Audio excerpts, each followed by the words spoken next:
Hello friends, welcome to Unacademy. दोस्तों, मैं doctor Siddharth Arora. जहां पर भी तुम आजकल देखते हो, जब भी कोई न्यूज़ आइटम उठा लो, कोई न्यूज़पेपर खोल के देख लो, कोई मैगजीन, कोई social media post, it is chock block with Canada and the issue related to Khalistan movement. और मैंने बहुत लोगों को देखा है कि वो खालिस्तान मूवमेंट के बारे में बात कर रहे होते हैं, कनाडा के बारे में बात कर रहे होते हैं, but they really don't know the history of Khalistan movement. As concerned Indian citizens, as intellectuals, as the aspirants to one of the toughest exam in the world, मेरे ख्याल से it will do you a world of good अगर तुम्हें actually मालूम हो कि what are you talking about. आपको Khalistan movement के बारे में सब कुछ मालूम होना चाहिए, whether it is to be understood from a religious stand point और from a point of view of politics और for that matter national security and international relations, जो कि आज ये इशू बन चुका है। So in the next few minutes मैं तुमको खालिस्तान मूवमेंट से रिलेटेड सब कुछ बता दूंगा, ताकि whenever next time you are discussing or you are reading anything related to Khalistan movement, you should know what you're talking about. Until and unless you really know what you're talking about, it is practically rubbish and blabber है और gossip है. As UPSC aspirants and as intelligent students, you should refrain from gossiping. चाय की टपरी discussion मत करो. Make sure that you really understand the topic. So आज की क्लास के बाद और आज के वीडियो के बाद all you need, जितना भी तुम्हें पता होना चाहिए for Khalistan movement, at least in so far as the facts are concern. Perception बनाना, व्यूज बनाना तुम्हारा काम है, दैट्स डिफरेंट इशू। मैं तुम्हारे सामने I will lay down the facts on the table, तुम लोग समझने की कोशिश करो everything that you need to do about the Khalistan movement. So पूरा खालिस्तान मूवमेंट समझने की कोशिश करेंगे right from the beginning. Alright, और इसमें कैसे एवोल्यूशन हुआ, इसमें पॉलिटिक्स कहां से आई, इसमें जो इंटरनेशनल कॉन्स्पिरेसी हो रही है वो कहां तक जा रही है, और इसको आगे द वे अहेड वो तो ऑब्वियसली तुम बताओगे, राइट, या एटलीस्ट तुम सजेस्ट करोगे। फैसला तो ऑब्वियसली सरकारें करेंगी, लेकिन फिर भी you it will give you a food for thought. So इससे पहले कि हम स्टार्ट करें, okay, a very important announcement. At Unacademy हम लोग रियल माइंड में आपको एक मौका देना चाहते हैं कि आप जिस एग्जाम की तैयारी कर रहे हो उसमें तुम्हारी तैयारी कहां पर है, यू रियली शुड नो। आमतौर पे यूपीएससी एस्पिरेंट्स अपनी मर्जी से ही पढ़ रहे होते, वो पढ़ भी रहे होते कि टाइम वेस्ट कर रहे होते, उनको खुद को भी नहीं समझ में आ रहा था, तो एक दो साल वो जाया कर देते हैं और फिर वो एक दो साल या 3 साल या जो भी टाइम पास हो जाता है उसके बाद वो फेल होके बैठ जाते। There are better options, there are better ways of doing that. और उसका एक तरीका होता है जैसे कि आप प्रोफेशनल से पढ़ो और प्रोफेशनल प्लेटफॉर्म से पढ़ो। जैसे अन अकेडमी एक प्रोफेशनल प्लेटफॉर्म है और इसीलिए आपको ऐसे ऑफर्स लेकर आता है, which is Unacademy civil services championship. ये क्या है? Unacademy civil services championship आपको 2-3 फायदे एक साथ दे देंगे। जैसे एक तो you will be able to know कि तुम एक्चुअली कहां स्टैंड करते हो, because thousands and thousands of aspirants इसको अटेम्प्ट करेंगे। तुम्हारा क्या रैंक आएगा as compared to the others, तुम्हें बता देगा where do you stand in your preparation. अपने आप में ये एक बहुत बड़ी एडवांटेज है, लेकिन अपने आप में ये एक बहुत बड़ी डिस्करेजमेंट भी है, बिकॉज वो स्टूडेंट्स जो सीरियस नहीं होते वो इस तरह से जानना ही नहीं चाहते। आई एम श्योर कि मैं जिनसे इस टाइम पर बात कर रहा हूं वो सब लोग सीरियस एस्पिरेंट्स है। अगर सीरियस हो प्लीज इसको फायदा उठाओ, अन अकेडमी सिविल सर्विसेज चैंपियनशिप का फायदा उठाओ। उसके साथ तुम्हें स्कॉलरशिप्स एंड रिवॉर्ड्स मिल सकते हैं अप टू 50 करोड़, और कुछ कुछ तो बड़े ही मजेदार तुम्हारे पास रिवॉर्ड्स है। जैसे तुम बॉर्डर गावस्कर ट्रॉफी के लिए ऑल पेड एक्सपेंसेस आपको अन अकेडमी स्पॉन्सर करके ऑस्ट्रेलिया में आप ये मैच देख सकते हो, और फुल्ली पेड स्टेकेशन होगा एट अ 5 स्टार होटल जिसमें आप अपने परिवार के साथ टाइम स्पेंड कर सकते हो। What a beautiful thing. याद करना, mark the date, November 10th 11 बजे एक बार और 5 बजे एक और बार, 2 सेशंस होंगे। यू कैन ज्वाइन दिस, ये कंप्लीटली फ्री ऑफ कॉस्ट है। Take your shot at this part. और ऐसे भी तुम अन अकेडमी ज्वाइन करना चाहते हो तो you can use the code सिडलाई and join us at any time. Either ways हमारा काम आपको ऑफर देना है, चाहता या नहीं चाहना वो आपकी मर्जी है, and utilising it or not is your choice. Let's go to Khalistan. सबसे पहले तुम्हें मालूम होना चाहिए कि खालिस्तान वर्ड, वो वर्ड का एक बहुत पुराना और बड़ा इंपॉर्टेंट रिलीजियस स्टैंड पॉइंट है। सो 10वीं बादशाही श्री गुरु गोविंद सिंह महाराज जी वो कह गए थे कि राज करेगा खालसा आकी रहे ना कोई, सतनाम श्री वाहे गुरु। ये बड़ा इंपॉर्टेंट पॉइंट है। खालसा और जो खालिस्तान वर्ड आया, खालिस्तान जो वर्ड आया वो खालसा का लैंड, यानी कि प्योर लैंड, उस पूरे एस्पेक्ट में ये बात वो बोला गया था। अब क्या प्योर है, किस प्योरिटी की बात हो रही है? प्योरिटी मन की प्योरिटी की, जो अपने इंटेंशन, अपने कर्म को प्योरिटी से करना चाहता है या करेगा, और वो तभी हो सकता है जब वो भगवान के राह पे होगा। ये खालसा वर्ड वहां से स्टार्ट हुआ। खालसा एक बहुत ही प्योर इमोशन और एक बड़ा ही सुंदर थॉट प्रोसेस है कि हम अपने कर्मों में, हम अपने थॉट्स में प्योरिटी मेंटेन करें तो हम खालसा कहलाएंगे। और फिर खालसा जिस स्थान को बनाएगा, जो लैंड होगा, जहां पर राज होगा, जहां एम्पायर होगा, वो खालिस्तान कहलाएगा। This is the thought process जहां से खालिस्तान वर्ड शुरू हुआ। So beautiful thought process and a beautiful way of understanding कि खालिस्तान वर्ड का एक्चुअली इन्वेंशन क्या है, या फिर स्टार्ट क्या है, या सोर्स क्या है। राज करेगा खालसा, अकी रहे ना कोई। आज इतना खूबसूरत जो थॉट प्रोसेस था, ये कैसे एक पॉलिटिकल और आज के केस में एक जियो पॉलिटिकल इंटरनेशनल इशू बन के रह गया। Let's try and understand this starting from the partition of India. जब पार्टीशन ऑफ इंडिया हुआ, ब्रिटिशर्स ने कोई कसर नहीं छोड़ के रखी थी कि वो इंडिया में डिवाइड एंड रूल पॉलिसी बना के रखेंगे। तुम्हें थोड़ा बहुत आइडिया है, वो फूट डालते थे और राज करते थे। ये policy actually Morley Minto reforms के समय से स्टार्ट हो चुकी थी। एक्चुअली तो उन्होंने पहले भी किया था, लेकिन धर्म के नाम पर मॉर्ले मिंटो रिफॉर्म्स के समय इन्होंने इसको बिल्कुल एक इंस्टीट्यूशनलाइज पॉलिसी बना दी। मॉर्ले मिंटो रिफॉर्म्स में इंडियन काउंसिल्स एक्ट ऑफ 1909 पास किया गया। इंडियन काउंसिल्स एक्ट ऑफ 1909 में लॉर्ड मिंटो, जो कि उस टाइम का वाइसरॉय था, और सेक्रेटरी ऑफ स्टेट जो मॉर्ले था, इन लोगों ने एक आइडिया निकाला। उस टाइम पर नया नया मुस्लिम लीग एस्टैब्लिश हुआ था, तो इन्होंने सोचा कि अगर हिंदू मुस्लिम यूनिटी बन जाएगी तो उनका यहां से भगा देना, यानी कि हम ब्रिटिशर्स को जब मर्जी भगा देंगे। तो उन्होंने हमारे बीच में दरार डालने की कोशिश की और बड़ी सक्सेसफुली डाली। तो उन्होंने अपीजमेंट पॉलिसी, तुष्टीकरण की पॉलिसी आजमाई। उन्होंने मुस्लिम्स को एक अलग से इलेक्टोरेट, वोटिंग पावर्स दे दी। उसको कम्युनल इलेक्टोरेट सिस्टम बोला गया। कुछ ऐसी सीट्स थी, जब चुनाव होता है, जैसा आजकल जब चुनाव होता है, तो कोई ऐसी सीट नहीं होती ना कि किसी को पर्टिकुलर धर्म के ही लोग ही कॉन्टेस्ट कर सकते हैं, या किसी पर्टिकुलर धर्म के ही लोग उस पर वोटिंग कर सकते हैं। I haven't heard such a thing. वैसे ही जब सिचुएशन वहां पर थी, इंडियन काउंसिल्स एक्ट 1909 में उन्होंने बोला ना, ऐसे नहीं होगा। कुछ ऐसी सीट्स होंगी जिसपे केवल मुस्लिम कैंडिडेट्स खड़े होंगे, और कुछ ऐसी सीट्स होंगी, उन्हीं सीट्स पर केवल मुस्लिम ही वोट्स करेंगे। ये ऑब्वियसली तुष्टीकरण था, अपीजमेंट था। प्लान ये था कि वो किसी ना किसी तरह से मुस्लिम्स को अपने फेवर में रखें, और उस मुस्लिम्स को फेवर में रखने से वो हमारे और हिंदू मुस्लिम यूनिटी के बीच में एक दरार डालेंगे। Now what is very interesting is कि ये काफी सक्सेसफुल हुआ। 1919 में आते आते, okay, the government of India act of 1919 आते आते ये कहानी और जबरदस्त कर दी। इन्होंने सोचा, वाह, जब हम मुस्लिम्स के लिए कर रहे हैं तो why not towards others also. यही कम्युनल इलेक्टोरेट सिस्टम इन्होंने सिख्स और एंग्लो इंडियंस और क्रिश्चियंस, इनके तरफ भी कर दिया।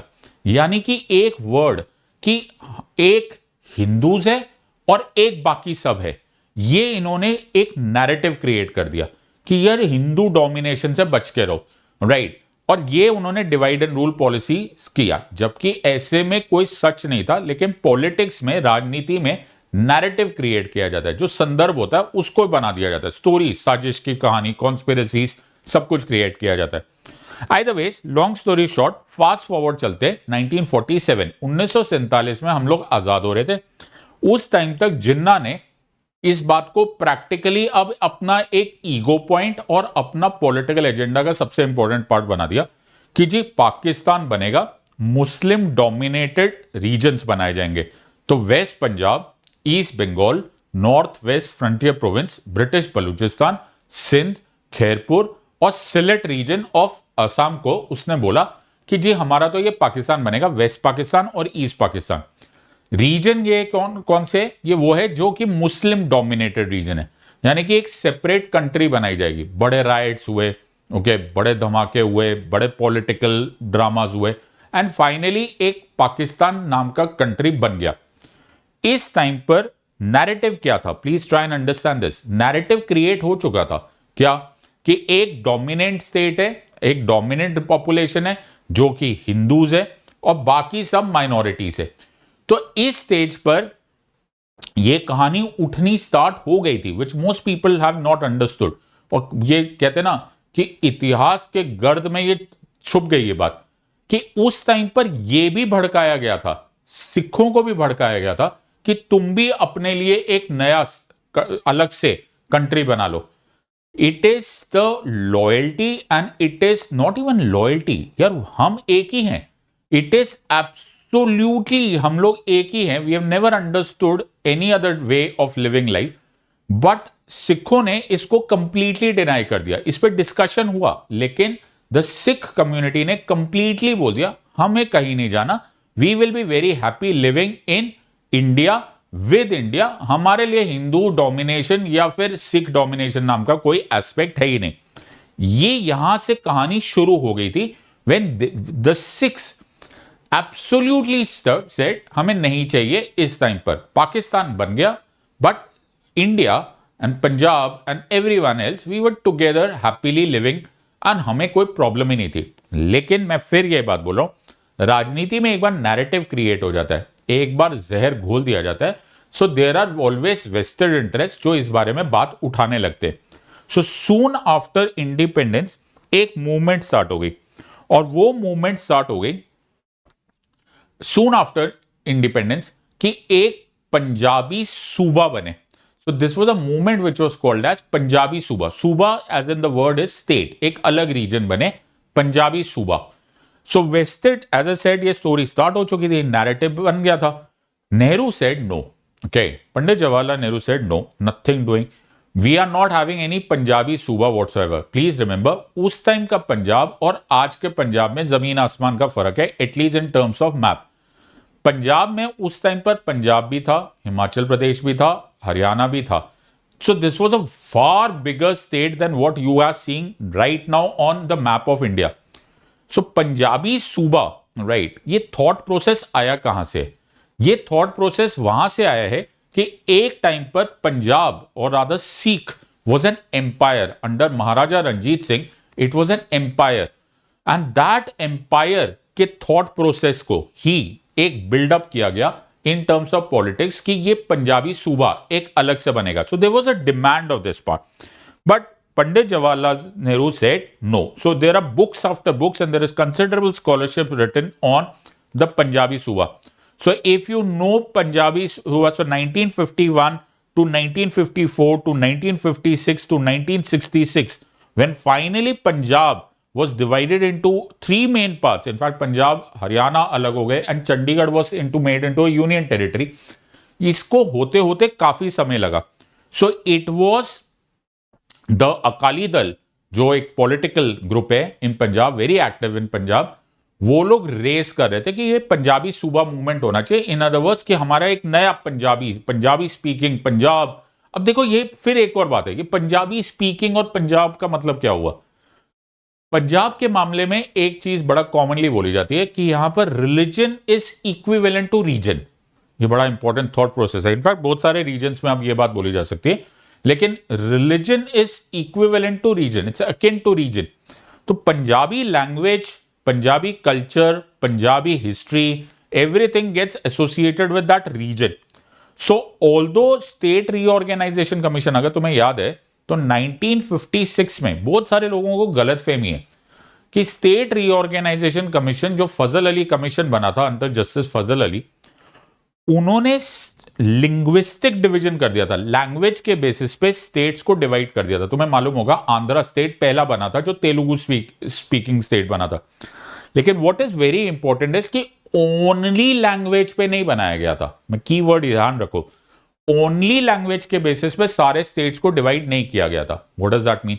अगर ओनली लैंग्वेज पे डिवाइड किया जाता तो महाराष्ट्र और गुजरात पहले दिन से अलग हो चुके होते, बट ऐसा नहीं हुआ था. इन अदर वर्ड्स कि there were other aspects also looked into this part. So state reorganisation commission ने पंजाब को भी, जब Punjab the Punjab before 1956, if you look at this part, जिसमें पंजाब भी है, जिसमें हरियाणा भी है, Haryana is predominantly a Hindi speaking state, तो उसको डिवाइड नहीं किया गया था. सो वहां पर धीरे धीरे जब पंजाबी सुबह मूवमेंट हुआ तो वहां से थोड़े बहुत वायलेंट आउटबर्स्ट स्टार्ट हो गए. पंडित जवाहरलाल नेहरू ने मना कर दिया, बोला no, under no circumstances I am going to divide it. लेकिन मैडम इंदिरा गांधी की सरकार आते आते उन्होंने इसको डिवाइड करने को एक्सेप्ट कर गया और पंजाब रीऑर्गेनाइजेशन एक्ट पास किया गया इन 1966. और पंजाब रीऑर्गेनाइजेशन एक्ट ऑफ 1966 की वजह से आज जो मैप पे पंजाब दिखाई देता है वो ये पंजाब है. सो दिस पंजाब में एक वो था जो कि पंजाब, ना प्लीज अंडरस्टैंड, मैं फिर बोल रहा हूं, religion is equal to region, और वहीं से हम आइडेंटिटी की बात कर रहे हैं. सो पंजाबी स्पीकिंग और पंजाबी कल्चर और पंजाबी रूट्स, जो वर्ड तुम उसको समझ लो, okay, and there is no particular definition of that part. ये तुम्हें समझना पड़ेगा कि यहां पर आइडेंटिटी उस जगह की भी है, आइडेंटिटी उस कल्चर की भी है. तो कहने की बात है फॉर दोस ऑफ जिनको नहीं समझ आएगा कि हम लोग अलग अलग जगहों पे, आप हिमाचल में चले जाओ, आप दिल्ली में चले जाओ, वहां पे बहुत सारे लोगों को पंजाबी आती है, हम नॉर्मली भी पंजाबी बात कर रहे होते हैं. But when you are associating it with something called पंजाबियत, in other words identity, then you get associated with a particular region called as Punjab. So उस टाइम पर डिवाइड किया गया कि जो पंजाबी मेजोरिटी, प्लीज एक एक वर्ड ध्यान से सुनो, यहां पंजाबी मेजोरिटी की बात हो रही है, ओनली पंजाबी की बात नहीं हो रही. पंजाबी स्पीकिंग या पंजाबी मेजोरिटी पंजाब बन जाएगा, हिंदी मेजोरिटी हरियाणा बन जाएगा, और एक UT, union territory of Chandigarh बन जाएगा, जो कि सेंट्रली एडमिनिस्ट्रेड हो जाएगा and which will act as the capital to two states, that is Punjab and Haryana. So ये बहुत सारा इंपॉर्टेंट पार्ट है. कुछ हिली एरियाज होंगे उनको हिमाचल में डाल दिया जाएगा and so on and so fourth. कभी कभी जो पॉलिटिकल सॉल्यूशंस होते हैं ना, वो सॉल्यूशन ना होकर प्रॉब्लम ज्यादा कर देते. So in fact there is considerable thought process on this part and there is huge scholarship which supports कि this was a very bad step to take, because आप एक जगह को और छोटा करके उस आइडेंटिटी क्राइसिस में और ज्यादा घी में, होते ना आग में घी डालने वाली बात हो गई. It was a death nail to the entire thought process कि ये एसिमिलेशन जो हो रही थी वो एसिमिलेशन की जगह अब उसमें डिविजन हो गई. Now that thing became very close, okay, very close inside Punjab. Now please understand, ये 1960s का जमाना है. 1960s में बहुत सारी चीजें चेंज हो रही थी. Now please pay close attention to that. हमारा जो देश है वो एक संघीय ढांचा यानी कि फेडरलिज्म पर बेस्ड है. फेडरलिज्म में एक सेंट्रल गवर्नमेंट होती है और फिर राज्यों में अलग अलग स्टेट गवर्नमेंट्स होती है और उनके बीच में एक तालमेल से एक देश चला जाता है. There is a division of power, there are certain शक्तियां, सर्टेन पावर्स जो सेंट्रल गवर्नमेंट रखता है और सर्टेन पावर्स जो स्टेट गवर्नमेंट रखता है. However what is very interesting is कि इंडिया का जो फेडरल स्ट्रक्चर है, जो संघीय ढांचा है, वो इक्वल पावर्स डिस्ट्रीब्यूशन पर नहीं बेस्ड है. इन अदर वर्ड्स, सेंट्रल गवर्नमेंट यानी कि जो केंद्रीय सरकार है जो दिल्ली में है, उसके पास ज्यादा पावर्स है और काफी ज्यादा पावर्स है as compared to the other state governments or to the other state governments. So इसको quasi federal state with a unitary tilt बोलते हैं. In other words, ज्यादातर शक्तियां केंद्र सरकार के पास है, चाहे वो फिर इमरजेंसी से रिलेटेड हो, चाहे वो फाइनेंशियल पावर्स हो, चाहे कॉन्स्टिट्यूशन से अमेंडिंग पावर्स हो, and so on and so forth. Let's get back to the point. So states, now please understand, ये कहानी कब से स्टार्ट हुई? सर 1950 से, जब से हमने कॉन्स्टिट्यूशन लिख लिया था.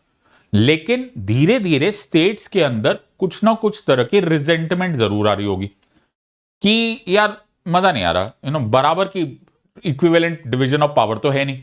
लेकिन problem and the good point was कि 1950 से लेकर 1967 तक, 1950 इनफैक्ट 1951 के इलेक्शन से लेकर 1967 तक सिर्फ कांग्रेस का ही राज चल रहा था, at least in majority of the state. Majority का मतलब 99% ऑफ द स्टेट्स में केवल कांग्रेस की राज्य सरकार होती थी, और सेंट्रल गवर्नमेंट में भी राज्यों की सरकार थी, बिकॉज नेहरू जी का ही पहले 2-3 साल का टर्म, 3 बार तो वही प्राइम मिनिस्टर बन गए थे। तो जब कांग्रेस ही सेंटर में बैठी है और कांग्रेस ही स्टेट्स में बैठी है, तो एक्चुअली इस फेडरलिज्म, इस संघीय ढांचे का कोई टेस्ट ही नहीं हुआ। अब जो टेस्ट ही नहीं हुआ तो वो हमेशा पास ही होगा, बिकॉज उसका कोई टेस्ट ही नहीं होगा, बिकॉज दोनों गवर्नमेंट्स अगर एक ही पार्टी के, तो there is bound to be not too much of conflict. 1967 में एक धमाका हो गया। तब तक नेहरू जी की डेथ हो चुकी थी। 27 मई 1964 को नेहरू जी की मृत्यु हो चुकी थी। 1967 का जो चुनाव था वो एक वाटरशेड चुनाव माना जाता है, क्योंकि पहली बार ऐसा हुआ कि कांग्रेस की सरकार नहीं बनी इन 4 स्टेट्स, मतलब नहीं बनी इन द सेंस कहीं कहीं पर उनको जो थंपिंग मेजोरिटी आती थी वो आई नहीं। डीएमके, द तमिलनाडु में डीएमके की सरकार बन गई, तो अचानक ही हो गया यूपी में प्रॉब्लम। तो ये 1967 एक वाटरशेड ईयर हो गया। क्यों? क्योंकि पहली बार यह बोला गया कि अब टेस्ट होगा कि ये जो डिस्ट्रीब्यूशन या division of power between the centre and state government है, ये मॉडल चल भी रहा है कि नहीं चल रहा। तो अगर आपकी गाड़ी खड़ी है तो आप उसको चला ही नहीं रहे हो, there is no test of that, तो कैसे पता चलेगा वो इंजन ठीक है कि गलत है? तो वो इंजन तो तब होगा ना जब उसको टेस्ट किया जाएगा। एक बार लेकर जाओ उसको पहाड़ों पे, ओके, एक बार टेस्ट तो करो। वैसे ही 1967 के चुनावों में जब पहली बार नॉन कांग्रेस, गैर कांग्रेसी सरकारें बनने लग गई, तो पहली बार ये फेडरलिज्म, ये संघीय ढांचों पर अब टेस्ट होने लग गया कि यार वो जो अगर किसी के अंदर किसी भी तरह की निराशा है या एक्सपेक्टेशन है, वो अगर आज रिजॉल्व हो रही है तो पता चल जाएगा। और ये टेस्ट ज्यादा देर चला नहीं, ये टेस्ट बहुत जल्दी भारी पड़ने लग गया। सो बाय द टाइम ऑफ 1972 आया, सो 1972 तक पंजाब में खासकर एक अच्छा खासा रिजेंटमेंट आने लग गया। 1972 में जबकि कुछ स्टेट्स में तो नहीं जीत रहा था कांग्रेस, 1972 में पंजाब में शिरोमणि अकाली दल को लगा कि जो वेव चल रहा है ना एंटी कांग्रेस का, ये जो वेव है ये पंजाब में उनको स्टेट गवर्नमेंट्स बना देगा। 1972 में 1972 में जब चुनाव हुए तो शिरोमणि अकाली दल सरप्राइज और सरप्राइज हार गया और कांग्रेस जीत गया। अब तुम समझते हो इससे अच्छा मौका क्या था? शिरोमणि अकाली दल को यह बात बड़ी चुभ गई कि क्या बात कर रहे हो यार, हम जीत ही नहीं पाए, इतना अच्छा मौका है। जब कितने स्टेट्स में, इवन हिंदी हार्टलैंड में कांग्रेस को मेजॉरिटी नहीं मिल रही थी, दे वर वेरी होपफुल कि यार हम ना पंजाब में पक्का बना लेंगे, लेकिन कांग्रेस जीत गई। जब कांग्रेस जीत गई तो शिरोमणि अकाली दल ने एक बड़ा इंपॉर्टेंट और बड़ा कंट्रोवर्शियल डॉक्यूमेंट और रेजोल्यूशन निकाला जिसे बोला जाता है आनंदपुर साहिब रेजोल्यूशन। आनंदपुर साहिब रेजोल्यूशन 1973 में निकाला गया।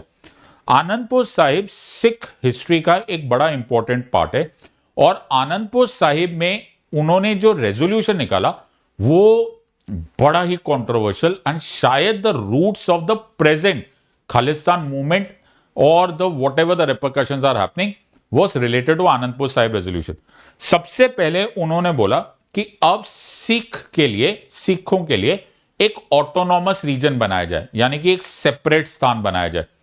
दूसरा यह बात बोला गया कि ये जो सिख धर्म है, देखो अगर तुम लॉ के अनुसार जाओगे ना तो वर्ड हिंदू लॉ में अगर कभी भी पढ़ोगे, कानून की किताबों में हिंदू वर्ड के लिए लिखा जाता है the word Hindu includes Hindu, Buddhist, Jain and Sikh. मेरी बात समझ में आई? तो उन्होंने बोला कि जो तुम ऐसे गिन लेते हो ना कि द वर्ड हिंदू में हिंदू, बुद्धिस्ट, जैन और सिख, ये बिल्कुल एक्सेप्टेबल नहीं है। तुम्हें सिखिज्म को एक सेपरेट रिलीजन मानना पड़ेगा। और एक और बड़ा मेजर मुद्दा था जो कि एक्चुअली बड़ा ही सेंटिमेंटल इशू था with relationship to Punjab, was the issue of Chandigarh. बोला कि ये जो चंडीगढ़ जो तुमने अलग कर दिया है ना, ये चंडीगढ़ पंजाब का ही पार्ट होना चाहिए, it has got nothing to do with Haryana.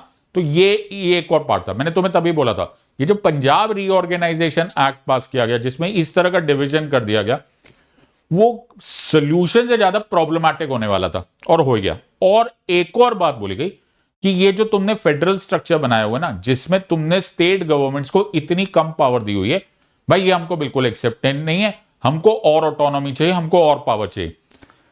Long and short of Anandpur Sahib resolution, मैंने तो सिर्फ इसके सेलिएंट फीचर्स बताए, वो इसकी एक तरह से एक सेपरेटिस्ट काइंड ऑफ टेंडेंसी की शुरुआत यहां से हो गई थी। आनंदपुर साहिब रेजोल्यूशन के बारे में आज भी आज भी ये सोचा जाता है कि ये इतना कंट्रोवर्शियल डॉक्यूमेंट निकला कैसे, लेकिन निकाल दिया गया। शिरोमणि अकाली दल ने उस टाइम सपोर्ट किया और आनंदपुर साहिब रेजोल्यूशन चालू हो गया, या एटलीस्ट उसके बारे में बातचीत हो गई। Obviously nothing happened out of that, लेकिन फिर आया एक बड़ा major step. Anandpur Sahib resolution को एक major shot in the arm मिला, एक मेजर सपोर्ट मिला with the coming of a very charismatic preacher जिनका नाम था जर्नैल सिंह भिंडरावाले। जर्नैल सिंह भिंडरावाले एक, वैसे तो वो एक प्रीचर थे, लेकिन बहुत सारे लोगों का कहना है, एंड पॉलिटिक्स में नैरेटिव होता है कि he was a very violent man, is a very violent leader. लेकिन और तो मैं ये नहीं कह सकता कि कौन सी बात को उन्होंने किसको कैसे डिफेंड किया, यानी कि जो प्रीचर बोल रहे हैं वो भी किस प्रूफ पे बोल रहे हैं, और जो उनको वायलेंट बोल रहे हैं वो भी किस बेस पे बोल रहे हैं, बिकॉज हर एक के अपने अपने narrative and history hides several things. लेकिन जो हकीकत है कि he was very charismatic, he was very impressive, और उस टाइम का पंजाब बहुत ही जल्दी उनको अपना हीरो मानने लग गया कि ये जर्नैल सिंह भिंडरावाले ये हमको दिलाएगा what is called as Khalistan. The word Khalistan now portrayed now had some kind of push into this part. So वो बात भी बड़े एम्फैटिकली करते थे, उनका बात करने का तरीका भी ऐसा था कि Punjab started getting into the idea कि शायद that Anandpur Sahib resolution will now transcribe और translate into the formation of Khalistan. इसके बीच में बहुत सारी पॉलिटिकल और कंट्रोवर्शियल टॉपिक्स भी आए हैं, जिनके बारे में मैं इस टाइम पर पब्लिक मीडियम पे नहीं बोलना चाहूंगा, बिकॉज एज आई सेड ये नैरेटिव्स थे, there are no proofs for this. Some people would say कि he had support from the inside of the political circles also, some said कि वो लोकल पॉलिटिक्स में भी उनका सपोर्ट था। Either ways एक ऐसा समय आ गया कि 1982 के एशियाड गेम्स हुए इंडिया में। आई होप तुमको सबको मालूम है। तो 1982 में एशियाड गेम इंडिया में हुए, और जब एशियाड गेम हुए तो ऐसी बातें होने लग गई कि ये जो खालिस्तान सपोर्टर्स है, इन्होंने ऐसा फैसला किया, ऐसा बात हुई कि हम ना एशियाड नहीं होने देंगे। सो ये जब एशियाड नहीं होने देंगे, ऐसी ऐसी बातें हुए, बीच में एक प्लेन भी हाईजैक हुआ, तो अचानक it started getting the attention of the main stream politics and the media and people, and suddenly people started thinking ये कौन सी बातें उठने लग गई। सो अचानक ये बात होने लगी कि पंजाब अलग, हिंदूज अलग, पंजाबी स्पीकिंग अलग, Hindi speaking, at least we could start hearing certain things. 1982 के एशियाड के बारे में बात करना, तो आई होप तुम समझ सकते हो कि हमारे तो देश का पूरा रुतबा हिल जाएगा अगर नहीं कर पाए तो। Either ways, long story short, we fast forward to 1984. कहा जाता है कि बात तब तक काफी हद तक आगे बढ़ चुकी थी, and there were quite a few of international intelligence agencies also involve in this part. और उसमें ऑब्वियसली ऐसे टाइम पर जब हमारे देश में थोड़ा सा भी प्रॉब्लम आए तो पाकिस्तान तो जरूर अपना फायदा उठाने के लिए आ जाता है, खासकर दो उनकी एजेंसी द ISI। सो पाकिस्तान की ISI एजेंसी शुरू हो गई, वो भी they wanted to foment trouble in Punjab and so on so forth. और एक दिन वो आया कि जर्नैल सिंह भिंडरावाले अपने सपोर्टर्स को लेकर हरमिंदर साहिब यानी कि द गोल्डन टेम्पल में जाकर वहां पर बैठ गए। नाउ जब वो वहां पर बैठ गए तो देयर वर टू नैरेटिव्स। एक तो बोले कि जी हम तो वहां ही बैठे थे, हम तो हमेशा से ही वहीं पर ही होते थे। So there is a very nice book that you can read, the Punjab story the untold truth. So ये अगर कभी पढ़ोगे तो तुम्हें रियलाइज होगा कि उस टाइम तक वायलेंस कुछ ज्यादा ही होने लग गई थी।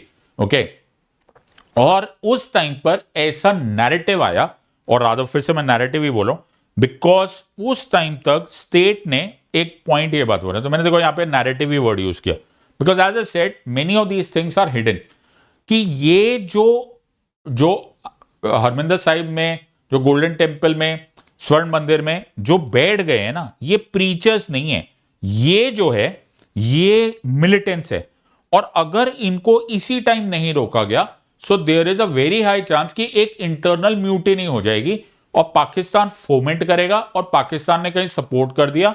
ऐसे ही आई होप यू रियलाइज कि Punjab is a sensitive area region because border state है, और ये बात हद से आगे निकल जाएगी।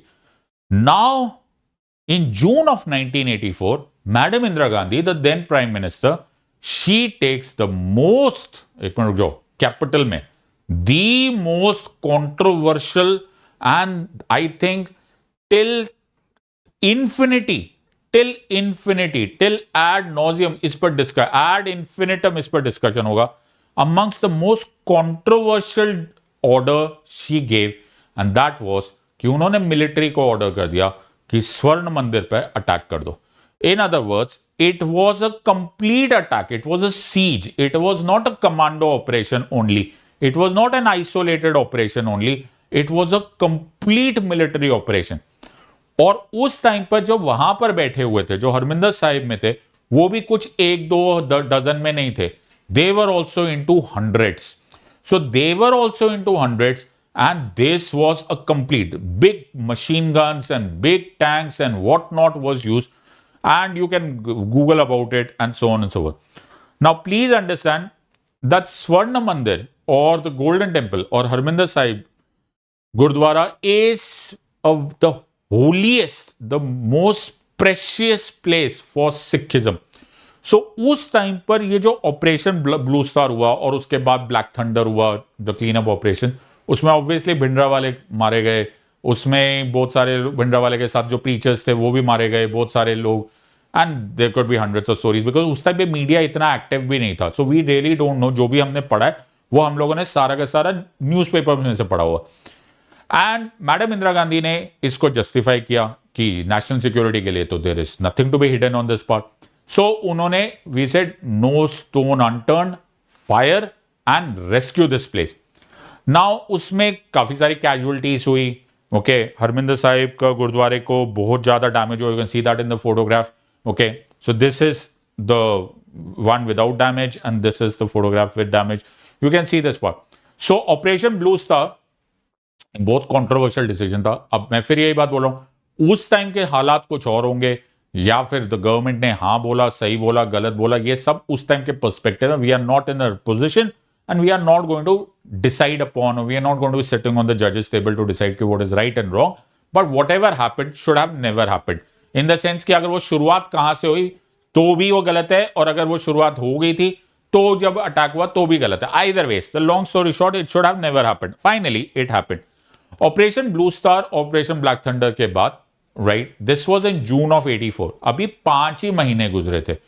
नाउ मैडम इंदिरा गांधी के उस टाइम पर जो सिक्योरिटी गार्ड्स थे, ओके, वो भी सिख ही थे, okay, Satwant Singh, Beant Singh, Balwant Singh, they were Sikh. Now madam Indira Gandhi decided even against the advice and they said कि nothing doing, I am not changing the guards, जो मेरे पर्सनल गार्ड्स है वो वैसे के वैसे रहेंगे।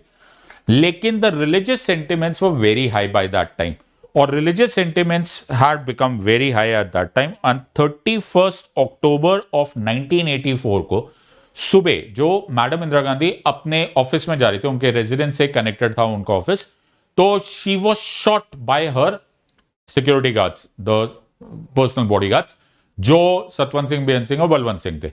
इन्होंने उनको गोलियां मार दी, और गोलियां मारने का एक्चुअली जो नैरेटिव बना, वो फिर से कहानी ये बनी कि जी हमने तो अवेंज किया है ऑपरेशन ब्लू स्टार को और ऑपरेशन ब्लैक थंडर को, कि जो तुमने किया उसका हमने बदला लिया। Now please understand, so now it is becoming a very very complicated pot boiler of sorts कि यार ये सब कुछ हो कैसे रहा है। so madam Indira Gandhi when she died 31 अक्टूबर 1984 को सुबह उनकी assassination हुआ, और 31 अक्टूबर 1984 को all hell broke loose. There was complete breakdown of law and order situation in Delhi and the neighbouring places जहां पर सिख पॉपुलेशन थी, बट वहां पर हिंदू पॉपुलेशन भी थी। सो अचानक द सेंटिमेंट्स, पहले वहां पे सेंटिमेंट्स आए थे, अब यहां पे भी सेंटिमेंट्स आए थे, and what started was an unbelievable unbelievable breakdown of law and order situation. It was chaotic for the next couple of days, और एंटी सिख राइट स्टार्ट हो गए all over Delhi and in various parts of north India also. So बहुत जगह पे, and thousands of Sikhs, innocent Sikh families were massacred, right? और इसका number तो कोई काउंट ऐसा होता नहीं है, और होगा भी तो अलग अलग ही होगा, but thousands of them, even if you look at government records, 3,000 to 4,000 तो गवर्नमेंट ही बोलती है, but some records say as many as 10,000 Sikhs were slaughtered on the streets. Riots हो गए. The police did not do or could not do much about it. They did not do anything. The government took a back seat. And वो 4-5 दिन 7 दिन जो चले, वो बहुत ही बुरा चला.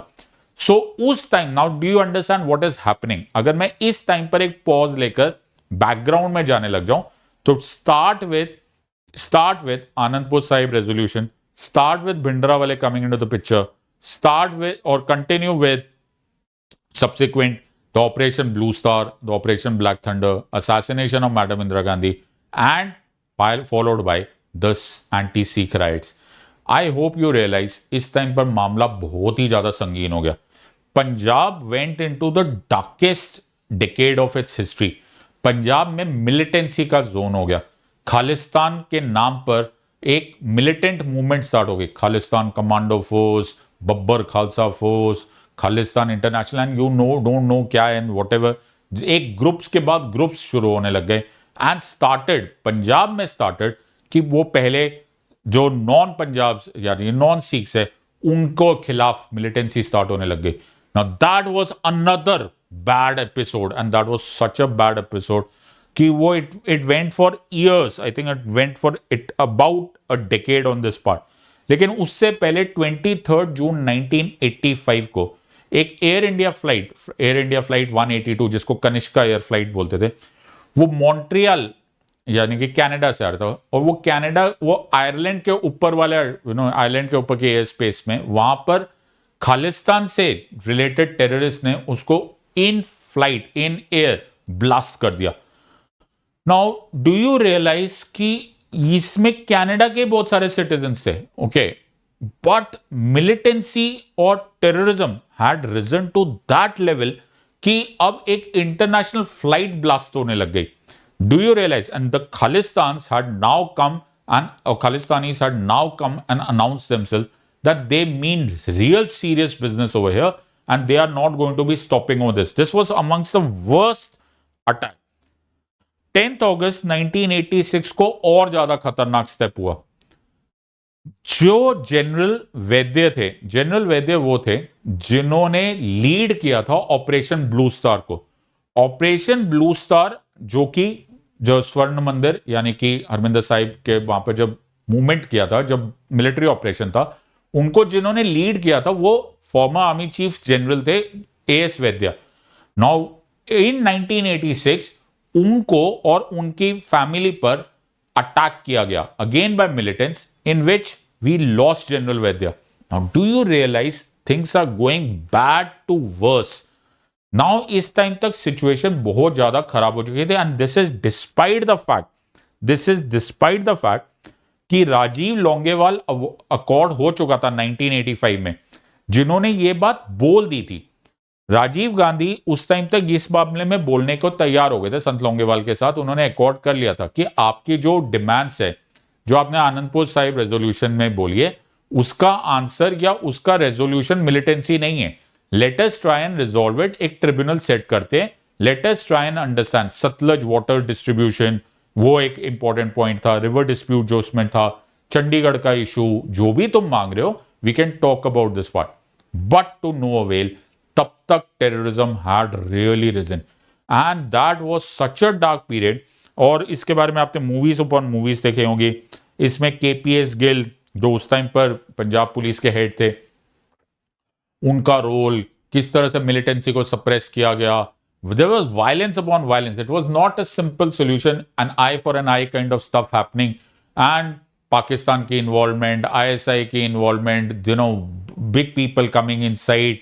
Also, though, जो खालिस्तान मूवमेंट जो स्टार्ट हुआ था from a very Payas thought process, उसमें भी बहुत करप्शन आ चुकी थी, ड्रग एंगल आ चुका था, मनी लॉन्ड्रिंग आ चुकी थी, आर्म्स आ चुके थे, वेपन्स स्मगलिंग हो रही थी, ISI, Pakistan, name it, it became a goddamn pot boiler which nobody had imagined कि ये सिचुएशन होगा. कैसे वो सप्रेस हो गया, और वो सप्रेस हुआ कि वो सप्रेस लगा at least till the first half of the last half of 1980s में ये जाके किसी तरह से सप्रेस हुआ, और militancy kind of was at least we were not hearing. अब इसका शायद ये रीजन हो सकता है कि the police actions were too strong and वहां पर सप्रेस कर दिया गया. लेकिन ये खत्म नहीं हुआ था. Please make no mistake about it. There was no खत्म ऑन दिस पार्ट. 1995 में पंजाब के चीफ मिनिस्टर सरदार बेअंत सिंह को पंजाब के सिविल सेक्रेटेरिएट में, वहां पर ही चंडीगढ़ में, वहां पर ही एक सुसाइड बॉम्बर ने उनको वहां पर असैसिनेट कर दिया. तो ऐसा नहीं हुआ था कि मामला खत्म हो गया था. Militancy, insurgency, Khalistan movement was there and there were quite a few things which were happening. However, things had changed. वो बोलते हैं ना, more things changed, more they remain the same. 1980s में एक और प्रोसेस पंजाब में बहुत ज्यादा होने लगे. वैसे पंजाब में पहले भी था लेकिन ज्यादा होने लग गया. पंजाब के लोग, पंजाब के youth specially are very attracted to leave India and start working in places like US, Canada, England. ये तुमने कई बार सुना होगा कि पंजाब के जो यूथ है, ओके, वो वहां पर जाके, बाहर जाके कनाडा काम करने में बड़ा विश्वास रखते थे. शुरू शुरू में 1950s, 60s, 70s we always been very very mobile. Punjab has been very mobile with this matter. 1980s में जब so called dark periods of militancy चल रही थी, उस दौरान में तो ये और ज्यादा होने लगे, बिकॉज सब लोग तो मिलिटेंट्स थे नहीं, राइट. मिलिटेंट्स तो हमेशा से एक कुछ ही परसेंटेज होते. तो जो वेल मीनिंग लोग थे, they decided to send their children outside, कि बाहर जाके पढ़ लो या काम कर लो. And they started an immigration process from Punjab. Punjab में हमेशा से पैसा था, right. It has a very fertile soil, right. वहां पर पावर भी बहुत जल्दी आया. ग्रीन रेवोल्यूशन वहां पर जबरदस्त हुआ था. They had money, hard working people, they very enterprising people, they started earning money, they started going there. बाहर जाके वो लोगों ने काम करना स्टार्ट कर दिया. नाउ जब वहां पर पहुंचे तो सिर्फ पंजाब के वेल मीनिंग लोग ही थोड़ा ना गए. वो जो फ्रिंज एलिमेंट्स थे, जो कम थे, लेकिन उनका इरादा यही था कि किसी ना किसी तरह से खालिस्तान मूवमेंट को एक्टिव रखे, वो भी वहां पर ही मिले. तो वो भी यूके में, यूनाइटेड किंगडम में, कनाडा में, यूएस में उनके साथ जान पहचान होने लग गई, जर्मनी में, and so on and so forth.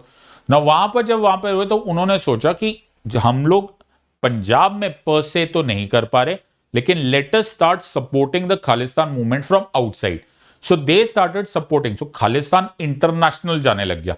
So they started supporting वहां पर. नाउ प्लीज अंडरस्टैंड, पंजाब के जो लोग यहां पर वेल ऑफ थे, वो वहां पर भी जाके वेल ऑफ थे. Now they started coming out in large numbers to Canada, और rather emigrating in large numbers to Canada and London and so on so forth.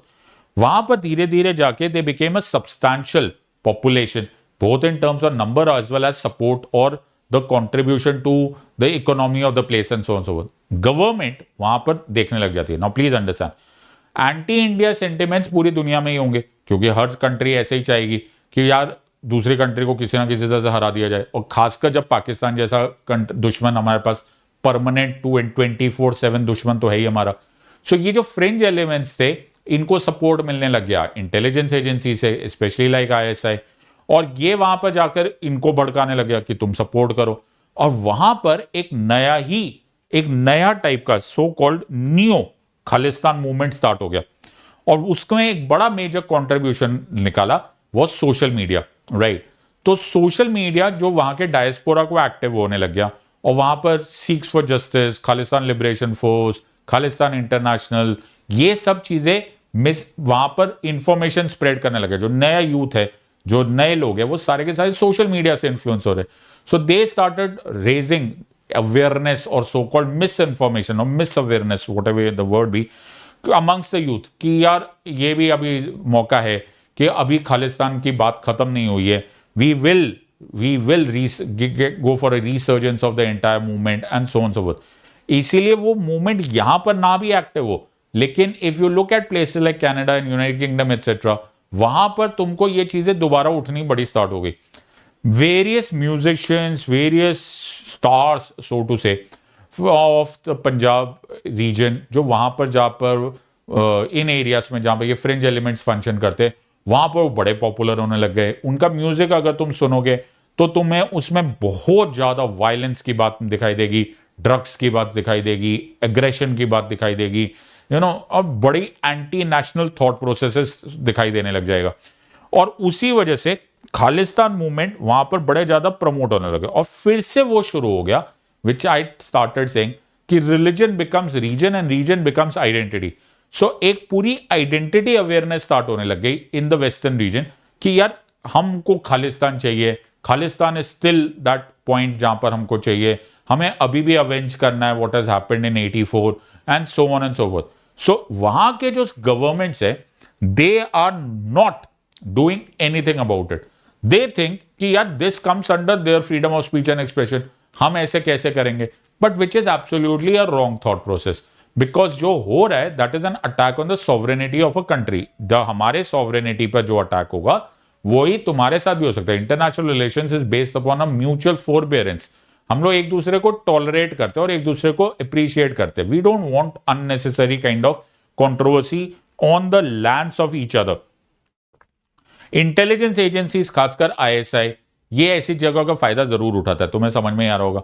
सो वो तो पक्का ही करेंगे। उनके लिए पंजाब एक चेरी पिक्ड गेम हो जाएगी। Punjab is one of the most sensitive states for India. Border Punjab का पाकिस्तान से लगता है।